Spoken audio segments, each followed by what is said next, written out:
सभी मिथिलावासी के प्रणाम करे छिए। हमरा से मिले एलखिन हन सुमित झा, इनका से दिल्ली में भेंट होल रहे। जब दिल्ली में हम लोग लेट्स इंस्पायर बिहार के प्रोग्राम खातिर पूरा बिहारवासी के साथ जुटल रहिए।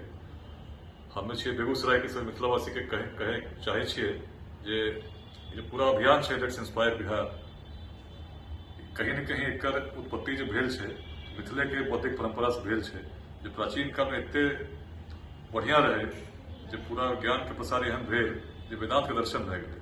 और जब वेदांत से हमनी के शुरू के लिए बढ़त बढ़त धीरे धीरे विश्वविद्यालय स्थापित भेल, शौर्य एहन भेल कि पूरा अखंड भारत के साम्राज्य बन गए, एहन नगर बन गए।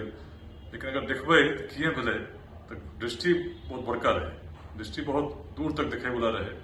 छोटे छोटे चीज में हमने सबके लड़ाई नहीं रही। लेकिन आज जो संघर्ष समाज में भय रहे हैं, भाई भाई से लड़ाई है, आपस में पड़ोसी लड़ाई है, एकरा मिटा के जब हमें जातिवाद से संप्रदायवाद से ऊपर उठ के सोचबे तो निश्चित बिहार बदलते। मिथिला की जो परंपरा है, प्राचीन परंपरा है, उसमें यूनाइटेड मिथिला फेडरेशन पर नीक काम कर रहलखिन हैं। तो सब गोटा से यह अनुरोध होता है कि मिल के ये पूरा अभियान की शक्ति दिल जाए। यूनाइटेड मिथिला फेडरेशन के हमनी के धन्यवाद भी दे चाहे छे, एना ही नीक काम करे रहियो, मिल के हमें बिहार के प्रेरित कर। धन्यवाद।